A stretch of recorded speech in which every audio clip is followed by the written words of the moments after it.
آج کی مجلس میں انتہائی پریشان کن بات اور اس مسئلے کا حل ذکر کر کے بات ختم کروں گا۔ پریشان کن بات یہ ہوتی کہ انسان توبہ کرتا ہے، پھر توبہ ٹوٹ جاتی ہے۔ تو رمضان کی برکت سے 3 نسخے ہیں، علماء کرام نے، مشائخ نے تجویز فرمائے ہیں۔ چونکہ رمضان کے باقی 2 سے 3 دن باقی ہیں، اللہ تعالی ہمیں ان کی قدر کرنے کی توفیق نصیب فرمائے۔ مشائخ نے یہ 3 نسخے تجویز فرمائے کہ جو آدمی 3 نسخوں پر عمل کر لے اس کو اللہ تبارک و تعالی توبہ پر استقامت نصیب فرمائے گا۔ پہلا نسخہ اس میں سے سب سے یہ ہے کہ انسان اپنے لیے دعا کرے کہ اللہ تعالیٰ مجھے توبہ پر استقامت نصیب فرمائے۔ دعاؤں میں سے 2 دعاؤں کا زیادہ ذکر فرمایا ہے۔ اس میں سے سب سے پہلے ہے ربنا لا تزغ قلوبنا بعد إذ هديتنا وهب لنا من لدنك رحمة إنك أنت الوهاب۔ یہ دعا آپ التحیات کے بعد جو دعا پڑھتے ہیں اس کے پڑھنے کے بعد یہ دعا پڑھ سکتے ہیں، نوافل میں بھی، فرائض میں بھی، اور اسی طریقے سے اس دعا کو نماز کے بعد بھی پڑھ سکتے ہیں۔ تو اس دعا کا آدمی اہتمام کرے، انشاءاللہ العزیز اللہ رب العزت دین پر ثابت قدم بھی رکھیں گے اور توبہ پر استقامت بھی نصیب ہوگی۔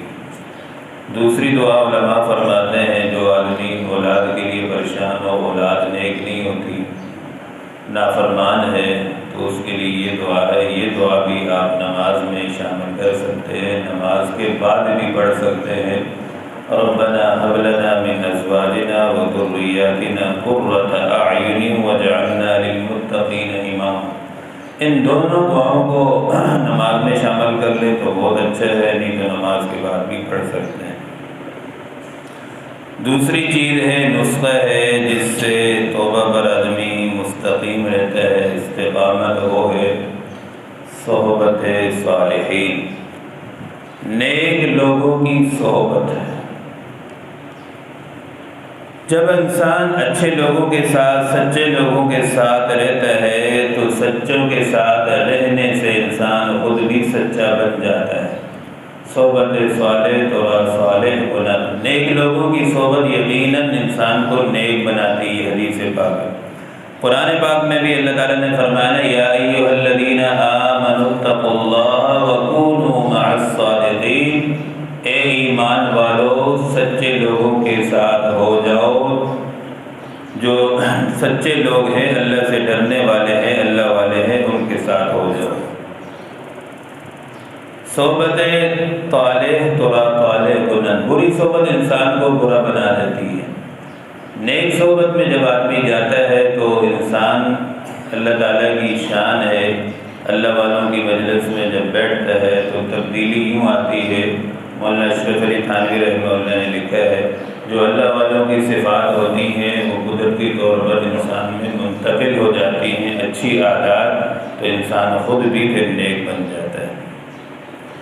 مولانا روم رحمہ اللہ نے ایک بہترین بات ذکر فرمائی ہے، یار بد بدتر بود از مار بد۔ یہ جو انسان کا برا دوست ہوتا ہے نا، یہ برا دوست مولانا روم فرماتے ہیں یہ سانپ، زہریلے سانپ سے بھی زیادہ خطرناک ہے۔ زہریلا سانپ ہمیں ڈسے گا تو زیادہ سے زیادہ یہ ہوگا کہ انسان مر جائے گا، لیکن برا دوست یہ ہوتا ہے کہ ہاتھ سے پکڑ کر یہ گناہ کرواتا ہے، بری مجلس میں لے جاتا ہے۔ بہت سارے دوست ایسے ہوتے ہیں، دوست کی وجہ سے انسان بہت سارے کاموں میں نہ نہیں کر سکتا۔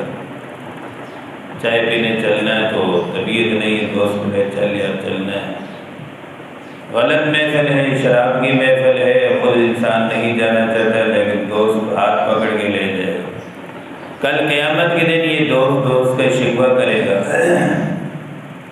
یا لیتنی لم اتخذ فلانا خلیلا، کاش میں فلاں آدمی کو دوست نہ بناتا، اس دوست کی وجہ سے میں نے دنیا میں گناہ کیے، رب تعالیٰ کو ناراض کیے، آج جہنم میں ہے، تو اس دوست کی وجہ سے۔ تو اس لیے اپنی دوستی ان لوگوں کے ساتھ ہونی چاہیے جو ہم سے دین میں آگے ہوں، دیندار ہوں، اور حکم بھی شریعت کا یہی ہے کہ دین کے لحاظ سے انسان اپنے آگے والے کو دیکھے، اور دنیا کے لحاظ سے جو ہمارے سے پیچھے ہے، اللہ نے جن کو کم دیا ہے ان کو دیکھیں تاکہ نعمتوں کا شکر پیدا ہو۔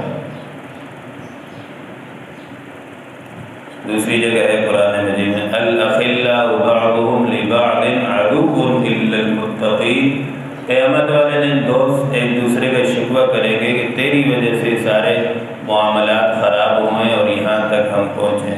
تو اس لیے آدمی دوست جو ہے اچھے لوگوں کو بنائے جس کی وجہ سے انسان نیک بنتا ہے۔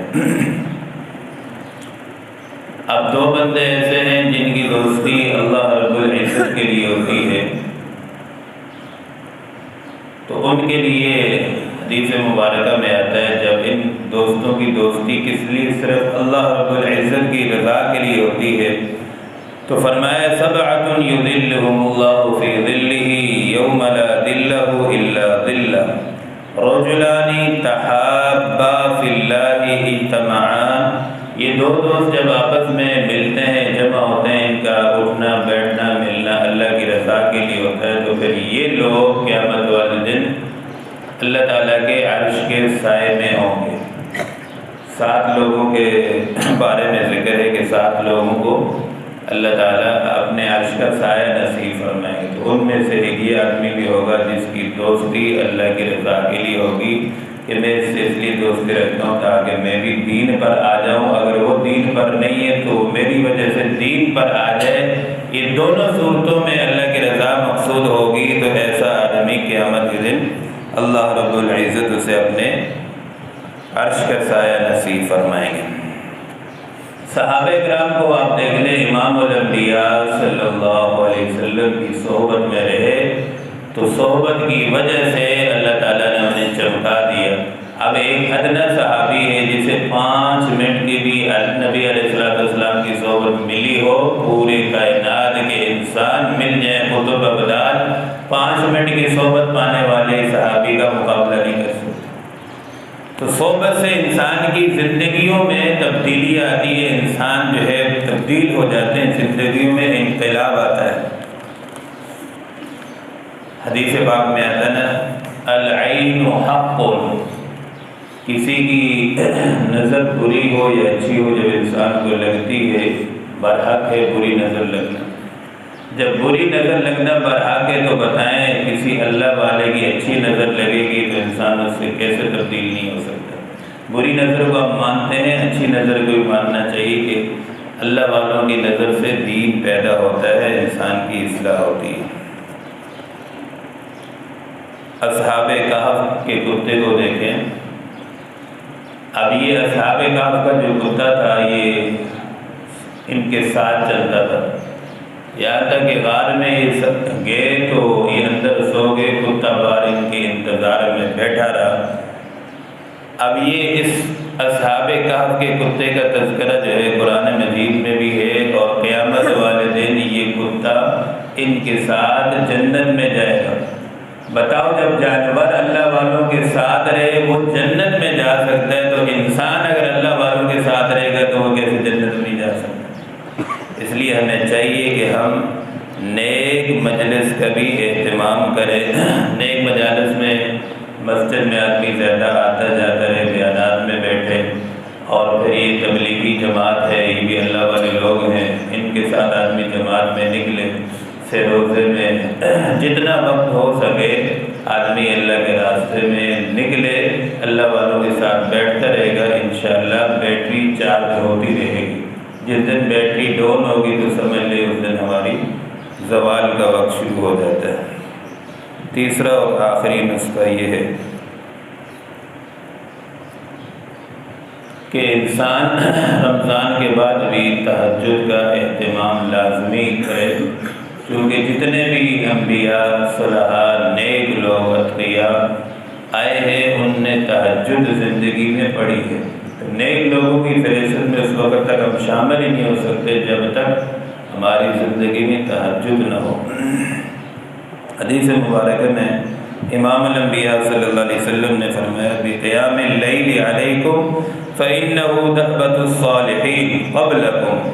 آپ صلی اللہ علیہ وسلم نے فرمایا کہ تمہارے اوپر قیام اللیل تہجد کی نماز ضروری ہے، اس لیے کہ یہ نیک لوگوں کا طریقہ ہے، اور جتنے بھی تم سے پہلے لوگ آئے ہیں انہوں نے تہجد پڑھی ہے۔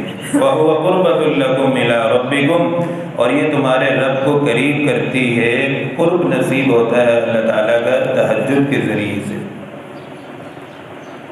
ایک نوجوان صحابی ہیں حضرت عبداللہ بن عمر، آپ صلی اللہ علیہ وسلم نے ان سے فرمایا کہ نعم الرجل، عبداللہ کتنا اچھا بندہ ہے، اگر لو کان یصلی من اللیل، اگر یہ اپنی زندگی میں تہجد پڑھ لے۔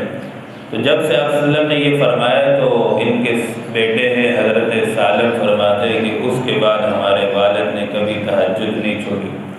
تو جب آپ صلی اللہ علیہ وسلم فرمائیں کہ کتنا اچھا بندہ ہے وہ جو اپنی زندگی میں تہجد کی نماز پڑھ لے، تو تہجد کی ہم جب نماز پڑھیں گے انشاءاللہ اس سے جو ہے توبہ پر ہمیں استقامت بھی ملے گی اور اللہ تعالیٰ کا قرب بھی نصیب ہوگا۔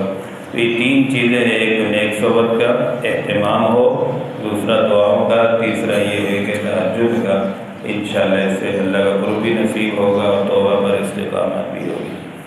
آج کی